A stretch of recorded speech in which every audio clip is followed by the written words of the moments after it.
그 땅에 기근이 들었으므로 아브라함이 애굽에 거류하려고 그리로 내려갔으니 이는 그 땅에 기근이 심하였습니다. 그의 아내 사라에게 말하되 내가 알기에 그대는 아리따운 여인이라. 애굽 사람이 그대를 볼 때 이르기를 이는 그의 아내라 하여 나는 죽이고 그대는 살리리니 원하건대 그대는 나의 누이라.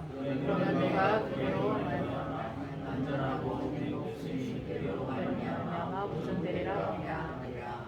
아브라함이 애굽에 이르렀을 때 애굽 사람들이 그 여인이 심히 아리따움을 보았고 아브라함의 누관들과 그를 보고 바로 앞에서 칭찬함으로 그 여인이 바로의 품으로 이에 바로가 그로 말미암아 아브라함을 후대함으로 아브라함이 양과 소와 노비와 암수 나귀와 낙타를 얻었더라.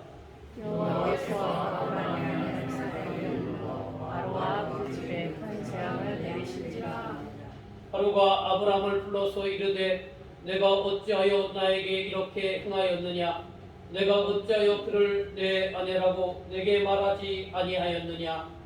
내가 어찌하여 그를 의뢰하여 내가 그를 데려다가 아내를 삼게 하였느냐. 내 아내가 여기 있으니 이제 돌아가. 같이 읽겠습니다. 바로가 사람들에게 그의 일을 명하매 그들이 그와 함께 그의 아내와 그의 모든 소유를 보내었더라. 아멘. 오늘 우리가 말씀을 보면서 우리 함께 말씀을 복습하고 오늘 말씀을 하는 것을 우리 인사를 한번 했으면 좋겠어요. 그래서 우리가 이제 지금 창세기 12장부터는 아브라함에 대한 이야기잖아요. 하나님께서 아브라함을 우르 땅에서 하나님 땅에서 부르셔가지고 가나안 땅으로 인도했잖아요. 그러니까 하나님이 부르셨어요. 하나님이 여러분을 부르셨습니다. 네? 그러니까 우리가 어떻게 인사해 주냐고요? 주님, 제가 여기 있습니다. 그 인사하는 거예요. 네?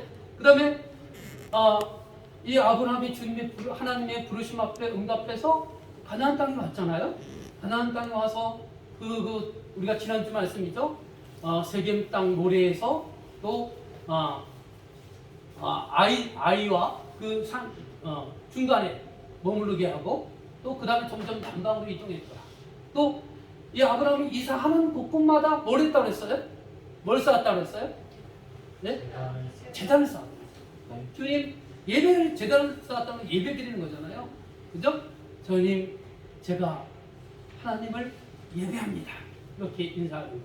자, 먼저 하나님 부르심을 던져. 하나님이 여러분 부르셨어요. 주님, 제가 여기 있습니다. 그 다음에 응답했잖아요. 그 다음에 제가 하나님을 예배합니다. 하나님을 예배합니다.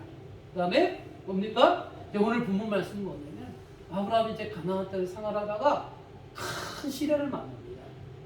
시련을 만나는데 그 시련도 하나님의 섭리를 고백합니다. 우리 이렇게 하는 시련도 고난도 하나님의 섭리입니다. 이렇게 인사해요. 첫 번째, 하나님의 부르심을 생각합니다. 하나님, 제가 여기 있습니다. 이렇게 인사하겠습니다. 하나님, 제가 여기 있습니다. 하나님, 제가 여기 있습니다. 부르셨으니까 이제 우리가 하나님께 예배를 드려야죠. 하나님을 예배합니다. 하나님을 예배합니다. 네, 예배하는데 우리가 또 어려움이 왔어요. 고난도 하나님의 섭리입니다. 자, 그러면 시작. 고난도 하나님의 섭리입니다. 이거는 오늘 말씀 끝난 거예요. 근데 이렇게 쉽게 끝나면 재미없잖아요. 우리 그 끝나면 우리 좋아하시는 분들 많이 계시는데 죄송합니다. 그러면 제가 여러분들이 저에게 생활비를 주는 이유가 없잖아요. 그래도 많이 말씀을 정보를 제공해드려야 또 제가 또 쓰는 리치가 되는 거 아니겠습니까?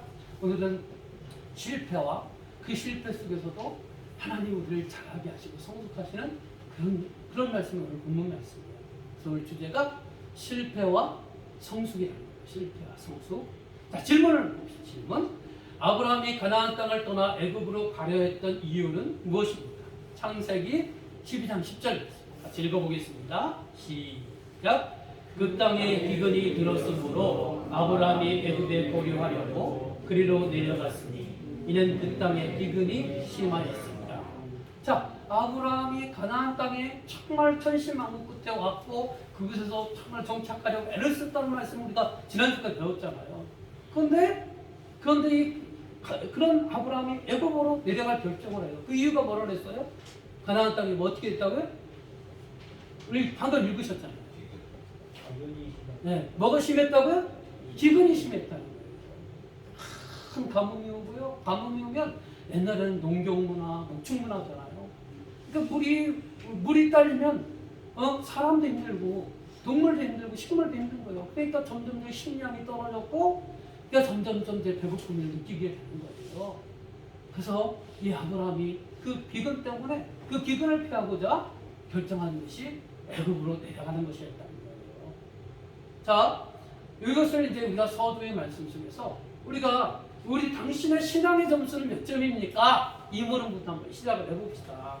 자, 당신의 신앙의 점수. 아브라함은 신앙적으로 점수를 매기면 얼마나 먹일 수 있을까요? 자, 우리가 배운 말씀을 잘 이래서 또 복습하는 거예요. 아브라함은요, 그의 고향 우르 땅에서 하나님의 서명을 받았습니다. 서명을 받았고 아버지를 설득해서 이제 하나님이 지시한 땅으로 가다가 하란이라는 지역에 오래 대략적으로 15년 동안 머물게 되었어요. 그곳에서 하란은 경제 도시이기 때문에 많은 부를 누리게 됐는데 사람이 자기 목적이 있지만 목적의 곁길로 가서 거기서 재미를 보면 어떻게 합니까? 그것을 떠나고 싶습니까? 떠나기 싫은 거예요. 근데 그때 그 하란이라는 지역에서 아브라함의 아버지 데라가 죽잖아요. 그죠?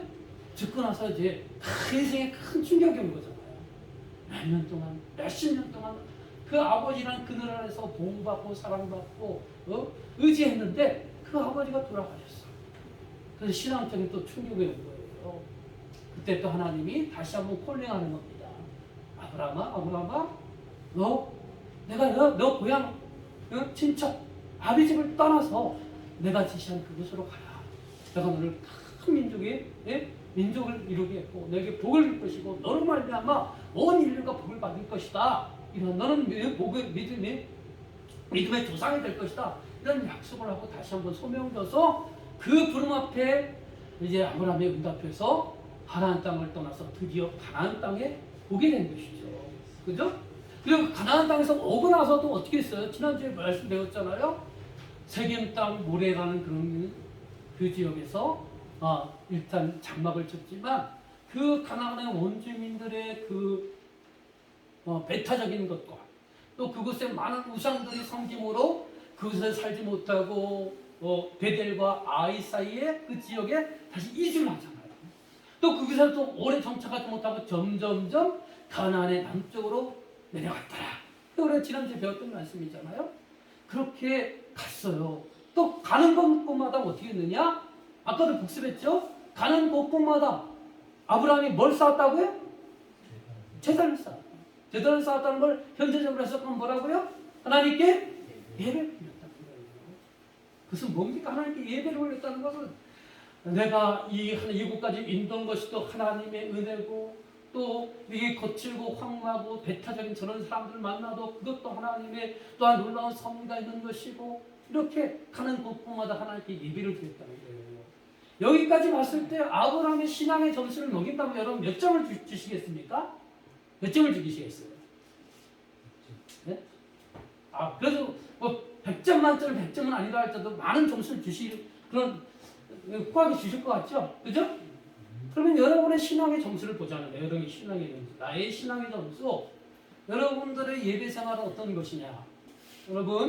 여러분들은 날마다 하나님께 저 가정에 나름대로의 개인적인 예배를 드리십니까?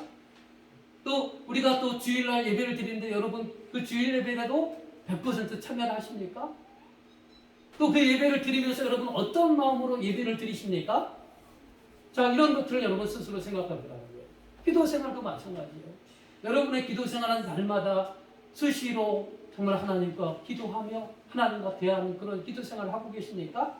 아니면 주일날 와서 잠깐 이 예배 드리는 것이 여러분의 기도의 전부입니까? 또 여기 말씀 생활을 여러분 보시면 말씀 생활도 마찬가지예요.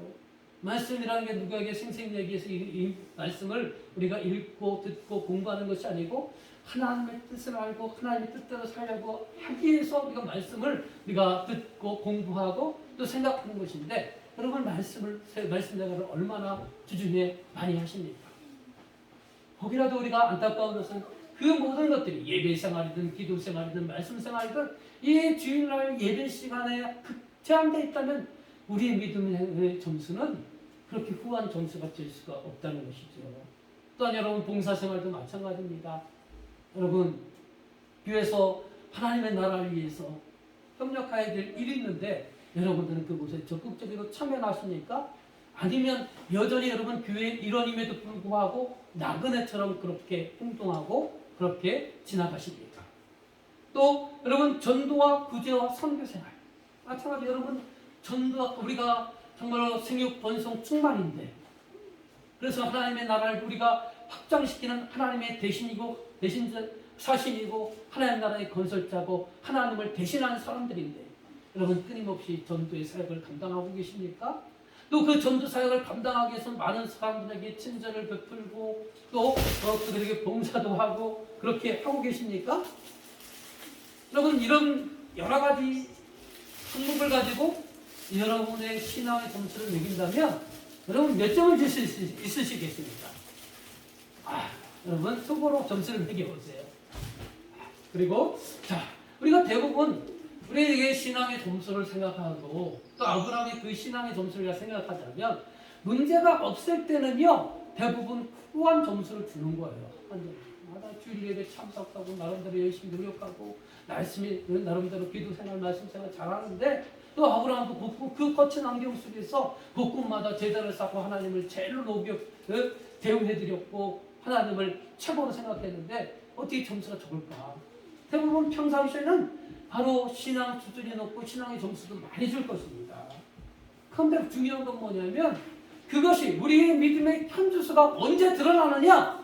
우리 삶 속에 문제가 생길 때 나의 신앙의 점수가 나의 신앙의 현주소가 확연하게 드러난다는 거예요.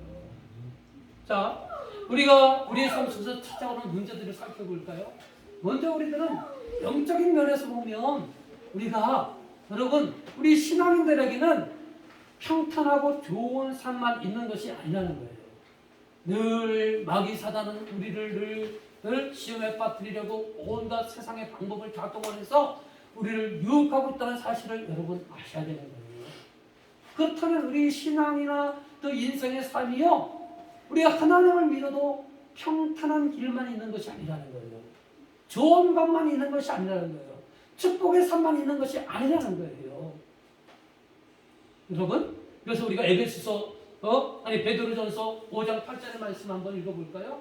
우리 신앙의 대전제를 전제를 가져야 돼요. 자, 읽어보겠습니다. 시작. 근신하라 깨어라 너희 대적 마귀가 우는 사자 같이 들어다니며 산길자를 찾나니.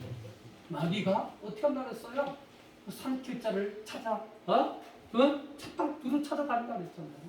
마귀사는 다양한 방법을 통해서 여러분 우리를 넘어뜨리려고 한다는 큰 전제를 갖고 있어야 돼요. 그러니까 여러분 이 방금 읽으신 말씀 베드로전서 5장 8절에 첫 문장이 어떻게 나와요? 어떻게 한다고요? 뭐 하라고요? 근신하라, 깨어라. 이 말이 나오는 거예요. 왜 근신하고 깨어있으라고 그러느냐? 우리의 대전제는요, 우리는 하나님의 자녀고 이 땅에 하나님 나라를 세워갈 사람들이지만 그것을 방해하는 세력들이 반드시 있다는 사실을 우리가 전제로 가져야 된다는 거예요. 그러니까 여러분, 너무 여러분 이 땅에서 내가 하나님 믿고 내가 하나님께 헌신하고 충성하고 하나님께 기도하니까 하나님이 내 삶을 평탄케 해주실 것이다, 좋은 일만 있을 것이다, 축복만 있을 것이다, 이런 생각을 이 땅에서는 잠시 내려놔야 되는 거예요. 근데 우리는 정말로 편안한 게 좋잖아요. 문제 없는 게 좋잖아요. 복 받는 게 좋잖아요. 그래서 우리가 그런 것들을요, 이 전제를 무시할 때가 많아요. 내가 하나님께 헌신하고 충성하면 나는 복을 받을 것이다. 내 삶은 평안할 것이다. 내 가정은 형통할 것이다. 한때는요, 교회 부흥을 위해서 목사님들이나 부흥사님들이 적절히 이 말을 많이 이용했어요. 예수님이 믿고 축복받고 그런다고. 예? 물론 복 안 받는 건 아니지만 이게 전부는 아니라는 사실을 우리가 늘 알아야 돼요. 축복도 받고 하나님의 은혜도 받고 내 삶이 형통해질 수도 있지만 반대로 마귀 사단은 우리를 끊임없이 넘어뜨리고 유혹하고 다양한 방법을 통해서 하나님의 사람이 아닌 마귀 사단이 추종자가 되도록 우리를 유혹한다는 사실을 여러분이 전제를 갖고 있어야 되는 거예요. 그러니까 여러분들이 하나님을 믿는 사람으로서 정신을 차려야 합니다. 깨어 있어야 합니다. 더욱더 은혜를 추구하며 하나님을 간절히 붙드는 저와 여러분이 되시기를 주님의 이름으로 간절히 축원합니다. 자, 우리가 생활적인 면에서 이런 전제를 가지고 생활적인 면에서 봅시다. 먼저 오늘 본문을 보면은 아브라함은 어떻습니까? 아브라함은 나름대로 우리가 쭉 살펴봤지만 지금까지 살펴봤지만 나름대로 하나님께 충성하고자 순종하고자 애를 썼던 것은 우리가 부인할 수 없는 사실이에요. 하나님께서 그 경제적인 이 부를 내려놨잖아요. 그죠? 그리고 가나안으로 왔잖아요. 그리고 가나안에서 정착하고자 나름대로 애를 썼잖아요. 세겜 땅에서 또 베델과 동쪽 아이에서 또 그것이 안 되니까 점점 남쪽으로 이주하면서 나름대로 하나님 그 가나안 땅에 하나님의 약속의 땅인 가나안 땅에 정착하고자 나름대로 애를 쓴 그 수고는 우리가 봐줘야 된다는 거예요. 근데 그런 수고 앞에 그에게 찾아온 것은 뭐였냐면 그것에 기근이 찾아왔고 기근이 찾아오면서 점점점 식량이 떨어졌고 경제적으로 어려움이 찾아왔다는 사실입니다. 네? 그 아브라함에게 생긴 문제가 바로 기근의 문제였어요. 경제적인 문제였어요. 여러분 오늘날 우리들 삶에도 마찬가지예요. 저와 여러분들은 여러분의 믿음이 많고 적은 그걸 떠나서 우리는 하나님을 믿는 사람들이잖아요. 그죠? 하나님을 믿고 하나님 말씀대로 살려고 애를 쓰는 사람들임을 여러분 애를 쓰는 사람인 거 여러분 맞으시죠? 네. 맞습니다. 그러니까 오늘 이 자리에 여러분 앉아 있는 거예요. 그런 우리에게도 여러 가지 문제가 있다는 거예요. 그런 우리에게도 다른 경제적인 문제가 있고 부부간에 서로 하나님께서 사랑으로 만나게 하시고 사랑으로 가정을 이루게 하셨지만 오랜 가정생활을 통해서 상대방의 단점이 드러나고 그 단점이 드러나니까 우리는 그 단점을 가지고 상대방을 공격하고 그 상대방을 나의 배우자가 나를 공격하니까 나는 또 감정적으로 또 대처하고 그래서 우리가 늘 갈등과 대립을 겪고 또 문제가 생기면 꼭 어떻게 합니까? 그 배우자의 상대방을 탓하고 이렇게 막 하잖아요. 우리가 자녀의 양육하는 데 있어서도요, 하나님이 선물로 주신 자녀지만 또 때로는 태어났을 때 귀엽고 사랑스럽지만 저들이 점점 성장하면서 나의 뜻과 나의 생각과 나의 기대치에 벗어나는 행동을 할 때요, 어떻습니까? 자녀 때문에 여러분이 괴롭지 않습니까? 여러분 자녀 때문에 여러분 눈물을 흘려보신 적이 있으시죠? 없으십니까? 저는 개인적으로요, 자녀에 대한 기대치가 높았어요. 보통의 한국 부모의 저도 제가 공부를 그렇게 썩 잘하는 것이 아니기 때문에 내 자녀들에 대해서 공부에 대한 욕심이 좀 저는 강했어요. 그래서 끊임없이 공부하라는 소리를 저는 끊임없이 했어요. 지금도 횟수는 줄었지만 지금도 하고 있어요. 근데 제 뜻과 상관없이 자녀들은요 곁길로 와요. 곁길로 가고 하루를 시작하면 핸드폰과 함께하고 그 마지막 마무리까지 핸드폰과 함께할 때 속에서는요 막 화도 나고 어느 때는 눈물도 나요. 내 뜻과는 전혀 딴 길로 가니까. 이런 자녀를 양육하면서 생기는 여러 가지 문제들이 있잖아요. 또 직장 생활하면서 여러분 직장 생활하는 것이 여러분 직장 출근하기가 여러분 쉽지 않잖아요. 날마다 우리가 직장 생활하는 게 쉽지 않습니다. 상사의 눈치를 보고 또 힘든 노동도 해야 되고 그렇기 때문에 직장 생활하는 사람들 앞에 우리가 월요병이라는 게 있잖아요. 그죠? 그래서 월요일날 주일 거의 지날 때쯤에는 그 월요일날 그 출근하는 생각에 괜히 몸도 마음도 피곤하고 괴롭고 무겁잖아요. 그죠? 이런 여러 가지 직장 생활하는 문제. 또 사람은 이 세상을 살아가면서 여러분 누가 여러분을 가장 힘들게 합니까? 돈도 힘들게 하고 여러분 질병도 여러분 힘들게 하지만 더 힘들게 하는 것이 대인관계 아닙니까? 사람과의 관계 속에서 뒤틀리고 왜곡되고 오해하고 또 내 뜻대로 안 된다고 상대방을 무시하면서 갈등과 대립이 생기고 신앙생활하면서도 우리가 신앙생활하면 다 행복하고 평안하고 할 것 같지만 하나님 믿는 건 행복한데 또 교회 와서 교인들과 어떻게 마음이 안 맞고 뜻이 안 맞으면 또 교인들과 또 갈등이 생기잖아요. 그래서 다양한 문제가 생긴다는 겁니다. 여러분, 우리가 살아있는 한 문제는 있을 수 있다 없다. 문제는 항상 있는 거예요. 어떤 사람이나 문제는 있는 거예요. 고난은 늘 있는 거예요. 근데 가장 중요한 건 뭐냐? 그 문제 앞에서, 그 고난 앞에서 내가 어떻게 대처하느냐가 가장 중요하다는 거예요. 자, 문제가 생겼을 때, 그럼 대부분 사람들이 문제가 생겼을 때 어떻게 대처하느냐? 대부분 문제가 생겼을 때는요, 현실적으로 가장 보이는 것을 찾아서 행동한다는 거예요. 오늘 아브라함도 마찬가지입니다. 아브라함은 신앙의 사람이었어요. 어찌 보면 우리보다 더 믿음이 강한 사람이었어요. 하나님의 말씀과 약속을 지키려고 애를 썼던 사람이었어요. 그런데 가난이라는 것이 찾아왔어요. 식량이 떨어졌어요. 경제적인 문제가 생겼어요. 그때 아브라함이 택한 것이 뭐라고 했어요?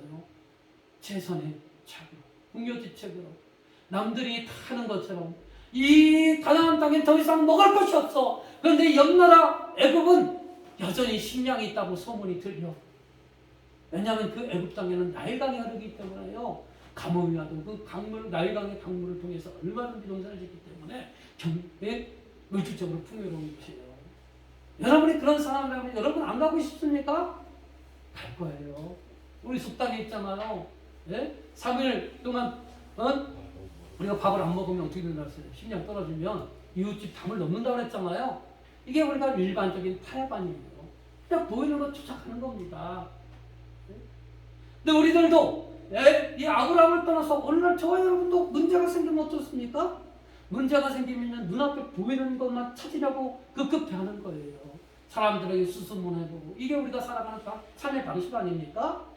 그러다가 또 갈등과 대립이 생기면 상대방을 원망하고 또 다 너 때문이라고 책임 전가하고 그러다 보면요 특별히 배우자 간에 이런 것들이 많잖아요. 문제와 갈등 생기면 원망하고 책임 전가하고 그러다 보면 거기서 갈등과 분열이 생김으로 해서 관계가 점점점 멀어지고 그 간에 대립이 있을 때는요 이혼하게 되고 이런 것 아니겠습니까?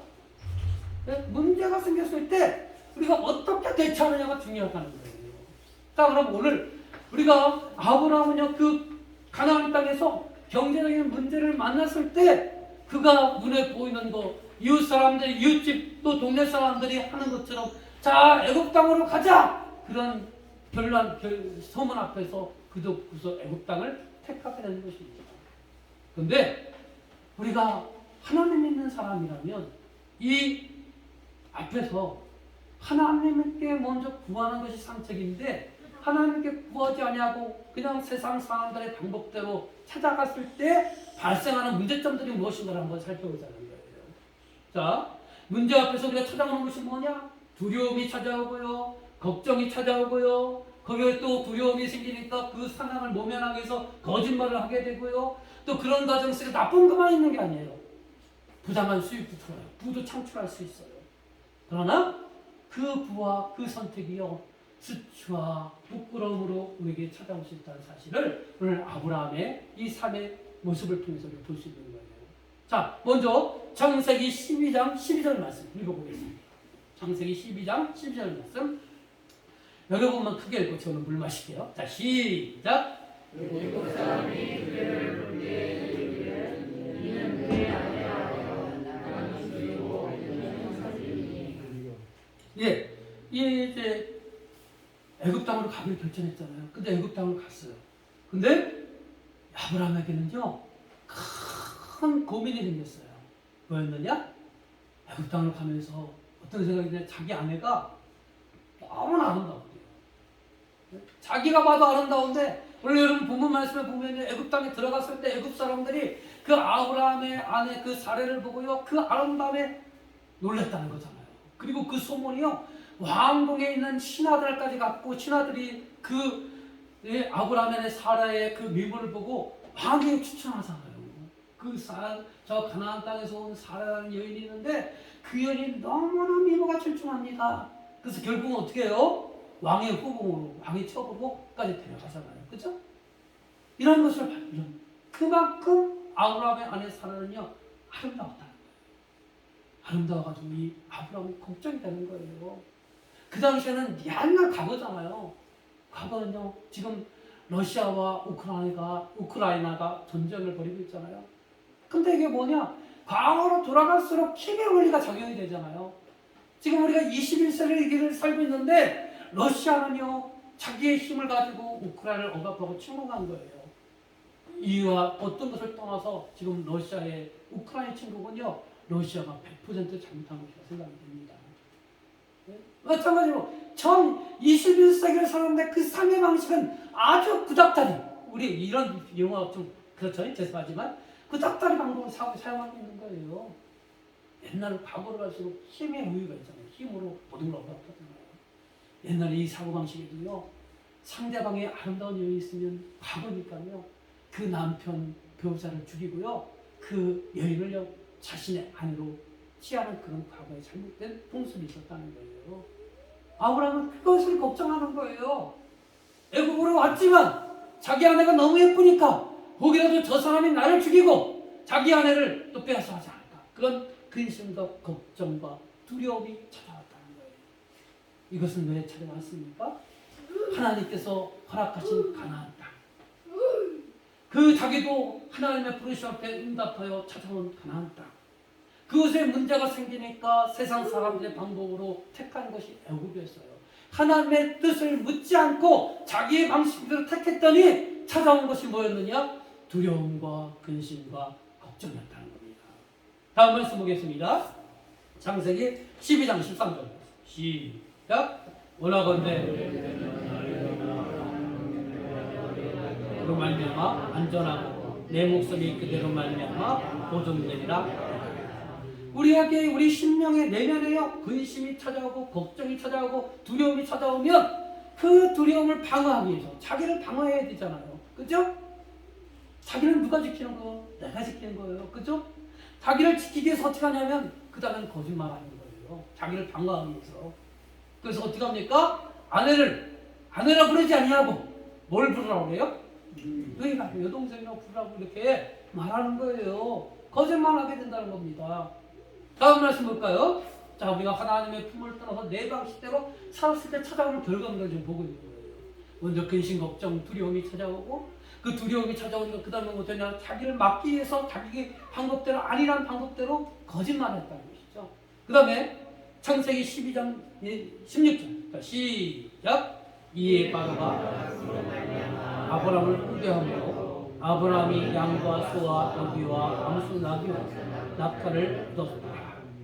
근데 우리는요, 이렇게 생각을 해요. 우리 신앙에도 마찬가지예요. 우리는 하나님 떠나면 벌을 받을 것이다, 이렇게 생각하는 사람들이 많이 있어요. 부지기수예요. 근데 이런 예외적인 조항도 있다는 거예요.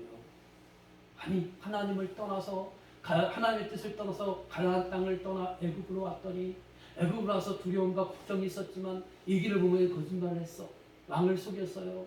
속였는데 찾아온 게 뭐였어요?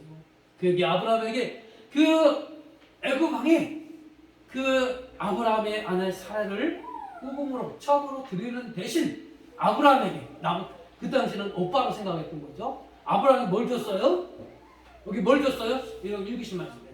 양과 소와 노비와 암수 나귀와 낙타로 엄청난 부를 준 거예요. 이 결혼 지참금이라네. 네? 결혼 지참금을 준 거예요. 이처럼 우리가 여러분 하나님을 떠났을 때 다 벌 받고 징계받고 나쁜 일만 있는 것이 아니에요. 좋은 일도 있어요. 근데 여러분 이 좋은 일들이요 영원토록 지속되는 것이 아니라는 사실을 아셔야 되는 거예요. 아무튼 부당한 이런 방법을 동원해서 부주 창출하셨다는 것을 우리가 또 보게 되는 겁니다. 다음 말씀 보겠습니다. 창세기 12장 18절 말씀. 자, 시작. 바로가 아브라함으로서 이르되 내가 어찌하여 나에게 이렇게 행하였느냐? 내가 어찌하여 그를 내 아내라고 내게 말하지 아니하느냐? 자, 이 사실은 뭐냐면 그렇게 이제 아브라함의 아내가 사레가 애굽 왕의 첩으로 후궁으로 갔는데 하나님께서 극적으로 개입하셔서 야, 아브라함의 이 아내 사레가 아브라함의 여동생이 아니고 아브라함이 아는 사실을 이렇게 깨닫게 하나님께서 하신 거예요. 그러고 나서 이 애굽국의 가정에 큰 재앙을 내리니까 애굽 왕이 뒤늦게 깨닫고 후회하고 아브라함을 불러서 책망하는 내용, 책망하는 내용. 여러분, 이게 뭐 아무렇지 않은 문장 같지만요. 여러분, 신앙적으로 봤을 때 아브라함과 애굽 왕을 비교해 보세요. 아브라함은 하나님께서 택한 사람이에요. 그죠? 하나님의 사람이라는 거예요. 애굽 왕은요, 막대한 권력을 갖고 있지만 하나님을 믿지 않는 사람이고 하나님을 모르는 사람이에요. 그런데 지금 우리가 하나님을 믿는 우리가 하나님 믿지 않는 사람들을 책망하고 그들을 선도해야 되는데 반대 입장이 된 거예요. 반대 입장이. 하나님을 모르는 애굽 왕이 하나님을 믿는 아브라함을요 책망하고 있는 거예요. 책망하고 아브라함을 책망하고요. 애굽 왕은 아브라함을 책망하고 아브라함은 뭐냐? 거기에 대한 수치와 부끄러움을 당하고 있는 거예요. 하나님의 뜻을 떠났어요. 근심과 두려움이 찾아왔어요. 걱정이 찾아왔어요. 그래서 그거를 모면하기 위해서 거짓말을 했어요. 임기응변으로 살았어요. 그래서 한때는 좋은 부도 누렸어요. 좋은 일도 있었어요. 그러나 그 좋은 일들은 영원히 지속되는 것이 아니고 결국 자기의 거짓말이 나에게 수치로 들어오고 부끄러움으로 창피함으로 다가온다는 사실을 우리가 이 말씀을 통해서 보게 되는 겁니다. 다음 말씀 보겠습니다. 창세기 12장 20절 말씀. 시작. 그가 사람들에게 그의 일을 명하매 그들이 그와 함께 그의 아내와 그의 모든 소유를 분양하라. 네? 이런 애굽 왕은요, 이런 물질적인 걸 안 뺏었지만 어떻게 했냐면 결국은 어떻게 했느냐? 아브라함과 사레와 그의 모든 사람들을요 애굽 땅에서 어떻게 했느냐? 쫓겨났다는 거예요. 쫓겨났다는 거예요. 추방당했다는 거예요. 추방당했다는 건 나름대로 부끄러움을 당했다는 것입니다. 여러분, 우리가 하나님을 떠나서 살아갔던 이 아브라함의 일대기를 통해서 아브라함을 보면서 여러분 자신을 보시길 바랍니다. 우리가 문제를 만나고 위기를 만나고 고난을 만나고 어려움을 만났을 때 우리가 하나님을 떠나서 내 잔꾀로 내 지식으로 세상의 방식으로 살았더니 찾아온 것이 뭐였어요? 근심, 걱정, 두려움, 거짓말, 부끄러움, 수치, 이런 것들이 찾아왔다는 거예요. 같이 읽어봅시다. 사람이 한번 무너지면, 자 시작. 사람이 한번 무너지면 계속 무너집니다. 처음부터 잘못된 생각에서 출발한 여행이기에 계속 꼬이고 있습니다. 그는 하나님을 신뢰하고 기도하기보다는 또 자신을 같은 꾀를 의존했습니다. 자신만의 안위를 위하여 남자로서 비굴한 절신을 했습니다. 여러분, 우리가 이 아브라함의 일대기를 통해서 여러분 정말 지혜로운 여러분이 되시길 바랍니다. 아브라함을 보면서 나를 보여야 되는 거예요. 그게 참 지혜로운 사람이에요. 네? 우리가 문제는 누구나가 있다고 아까 말씀드렸어요. 누가 문제 앞에서 우리가 하나님을 떠나면 잘 될 것 같지만 아브라함을 통해서 보는 거예요. 하나님을 떠나면 잠깐의 행복은 있을 수 있으나 그러나 우리가 인생이 계속 꼬이고 뒤틀리고 계속 무너진다는 사실을 여러분이 아셔야 되는 겁니다. 그러면 우리 하나님 믿는 사람들은 어떻게 해야 되느냐? 이 신앙인이 문제 앞에서 우리는 어떻게 대처해야 하느냐? 여러분, 하나님께 물어야 되는 거예요. 묻는다는 게 뭡니까? 기도하는 거죠. 기도하는 거. 그래서 빨간 글씨 읽어볼까요? 신앙의 기본. 우리 신앙의 기본이 뭐냐? 신앙의 기본은 시작! 신앙의 기본은 언제 어느 상황에서나 하나님을 바라보고 하나님과 일어나며 하나님의 인도를 받는 일입니다. 여러분, 그러니까 여러분 하나님 믿는 사람이잖아요. 그러니까 여러분 늘 날마다 쉬지 않고 기도했지만 특히 문제 앞에서 있을 때 여러분 하나님께 자꾸 물으세요. 해결책을 구하세요. 때로는 그 문제가 나를 하나님 깨닫게 하게 한 것이라면 혹시 내가 하나님 앞에서 정말로 죄짓고 잘못된 길을 걸어가지 않았느냐 생각하면서 회개할 건 회개하시고 또 그런 것이 아니라면 또 하나님 이 문제를 통해서 도대체 무엇을 말씀하시고 계실 것인가? 무엇을 말씀하시려고 하나 끊임없이 지혜를 구하고 하나님 뜻이 어디 있습니까? 하나님 뜻을 구하고 그렇게 하십시오. 물론 하나님의 반듯한 음성이 안 들려도 하나님의 뜻을 내가 깨닫지 못한다 할지라도 먼저는 뭐냐면 묻고 기도하고 하나님께 간구하는 것이 중요하다는 거예요. 간구하십시오. 지금 당장 하나님의 응답을 못 들어도 내가 믿고 간구하고 하나님의 뜻을 구하며 살아갈 때요, 하나님은 반드시 다양한 방법을 통해서 그 문제를 해결해 주시고 또 해결의 길로 인도하심을 여러분 믿으시길 바랍니다. 다음 질문입니다. 하나님은 아브라함의 큰 민족을 이룰 것이라고 약속했습니다.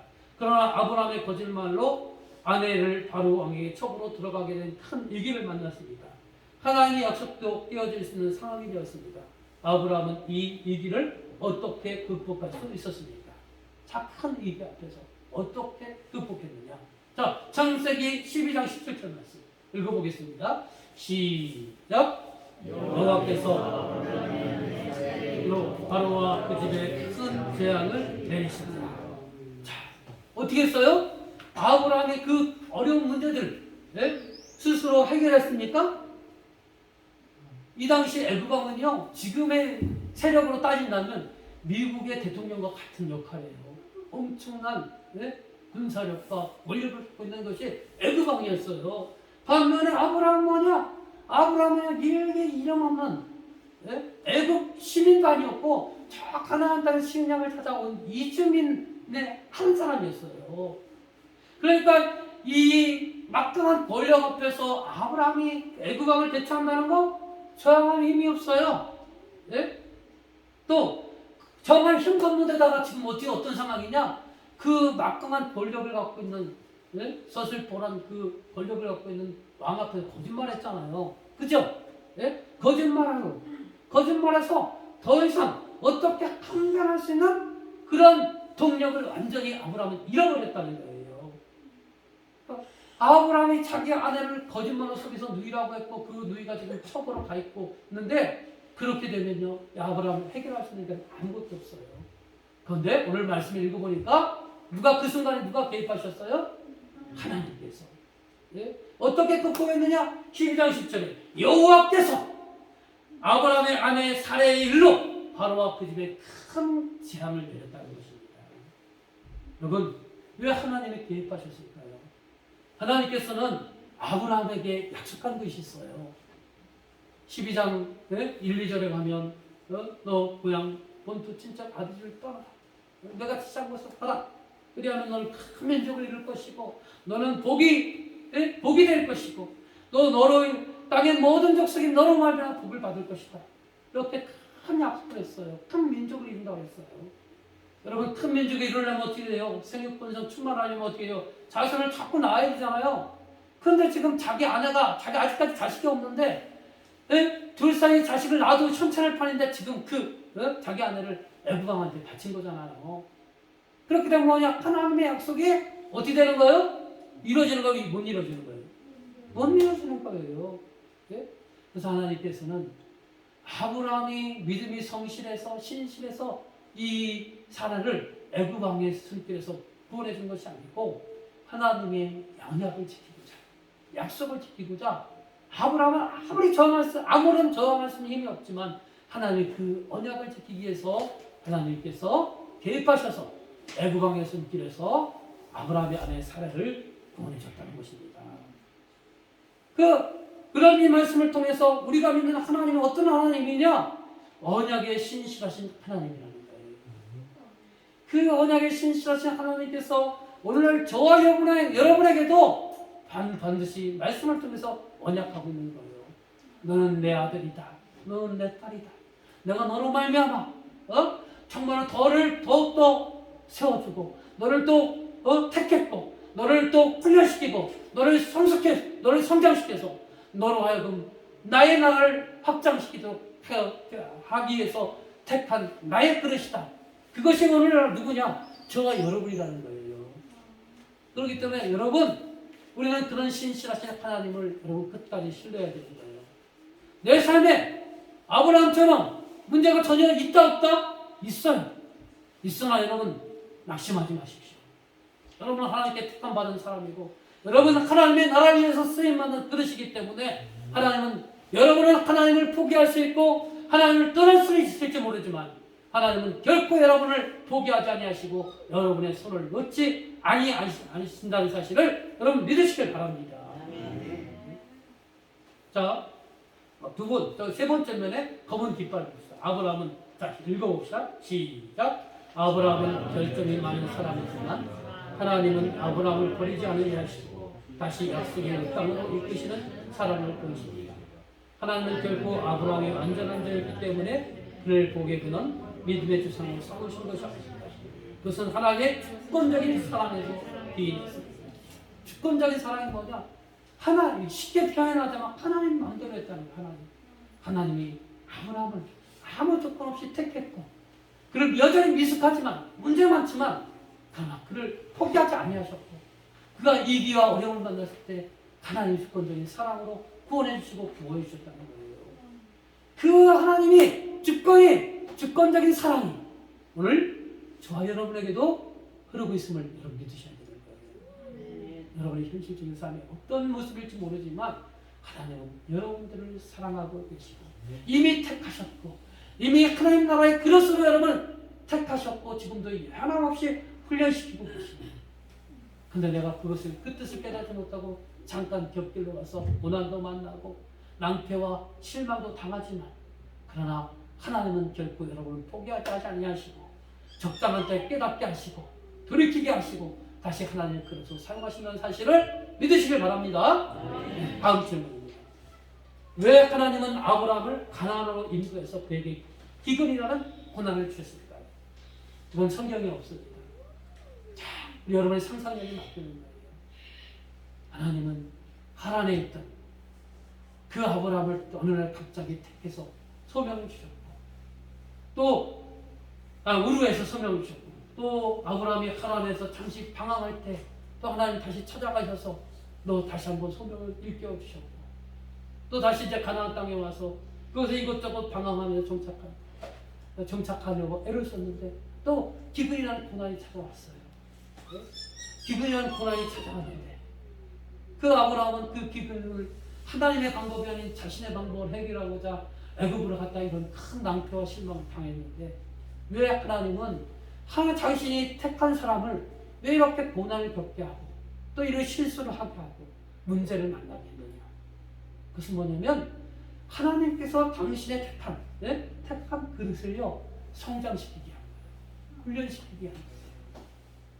왜냐하면 하나님의 공적인 목적은 뭐냐? 우리를 택하는 데서 그치는 것이 아니고 우리를 통해서 하나님의 일을 대신하는 사람으로 하나님의 일꾼으로 사용하기를 원하시는 거예요. 그런데 그 일꾼이 너무 무능력해.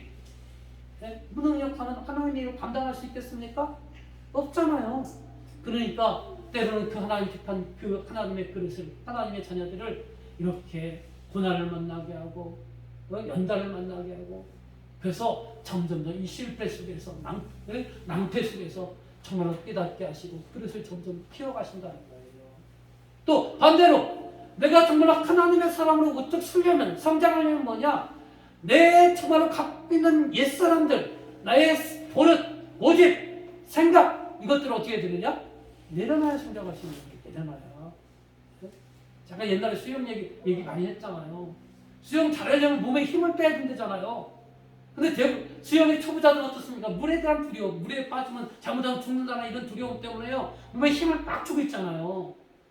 그러니까 이게 수영을 잘할 수 있습니까? 물에 뜹니까? 가라앉잖아요. 저도요, 두려움이 많은 사람인가 봐요. 제가 수영 잘한다고 했어요? 못한다고 했어요? 네? 다 까먹으셨어요? 감사합니다. 제가 맥주병이 못해요.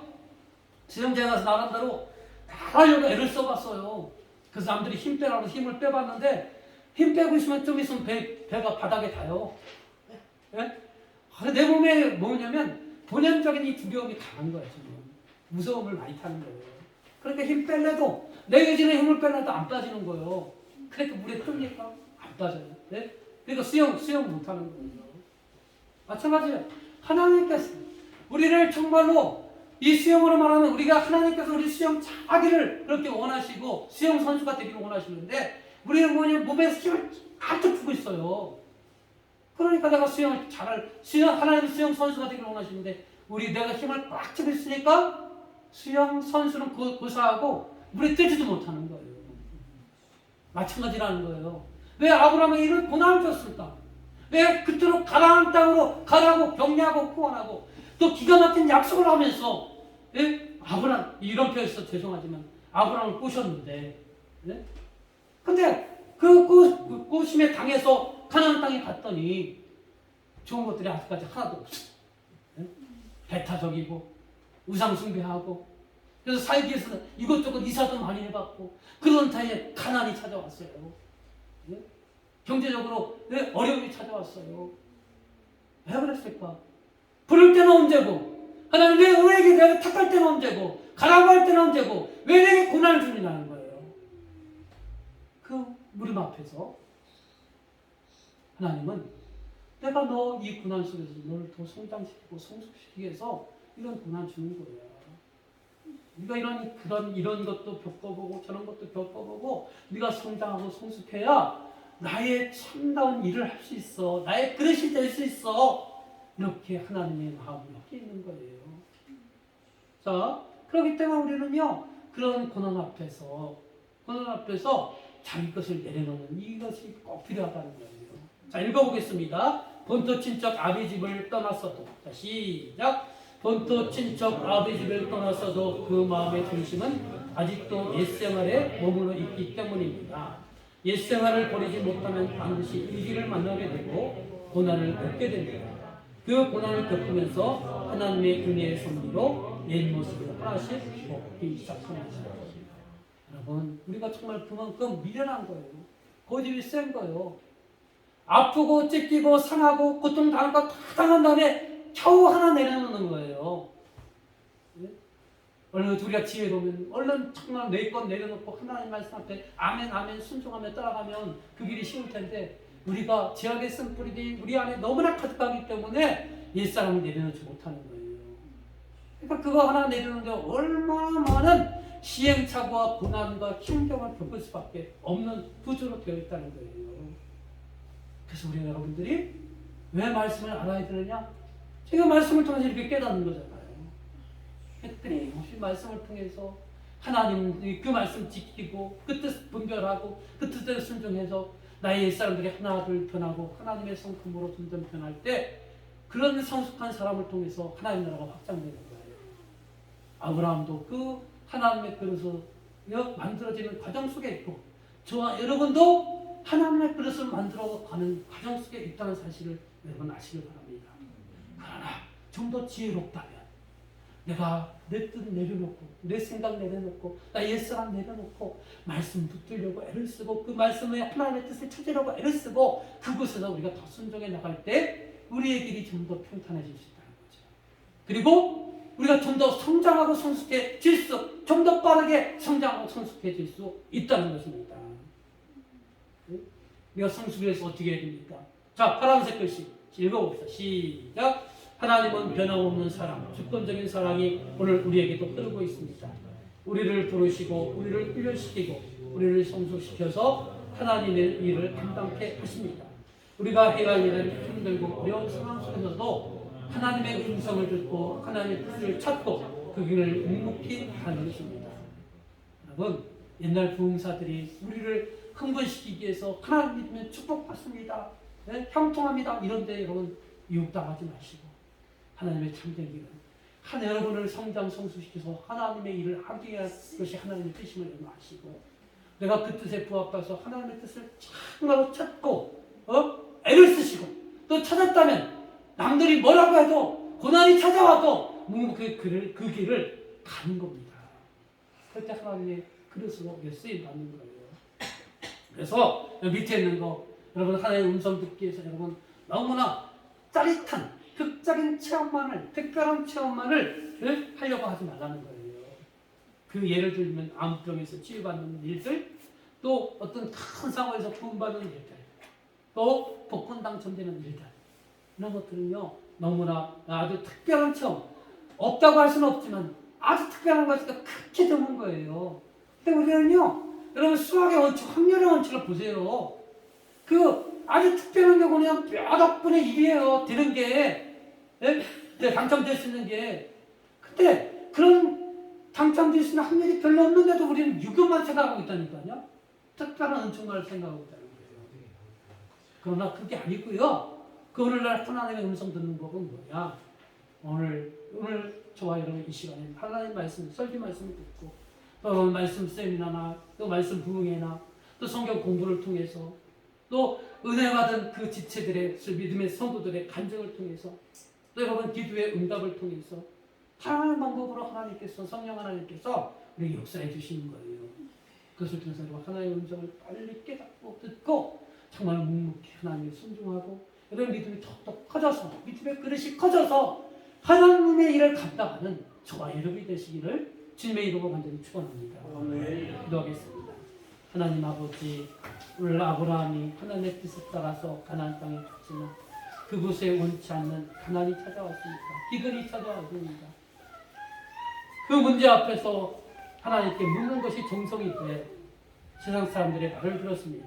애굽으로 가면 양식을 구할 수 있다는 그런 생각 때문에 하나님께 묻지 않고 애굽을 택했고 세상의 방법을 택했더니 그곳에서 두려움이 찾아왔고 걱정이 찾아왔고 그것을 보면 거짓말을 했고 그러므로 해서 잠깐의 유익도 있었지만 수치와 모멸을 당하는 그런 부끄러운 일들을 당했던 아브라함의 가나안 정착기의 말씀을 살펴보게 하셨습니다.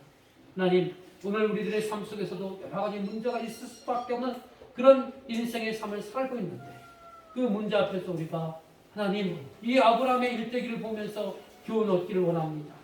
문제 앞에서 하나님께 묻기를 원하고 간구하기를 원하고 하나님의 뜻을 구할 수 있도록 믿는 저희들이 될 수 있도록 도와주시고 뜻 앞에 순종하여 우리의 믿음이 더욱더 성장하는 아름다운 역사가 있을 수 있도록 저희들을 인도하여 주시옵소서. 예수님의 이름으로 감사하며 기도드립니다. 아멘.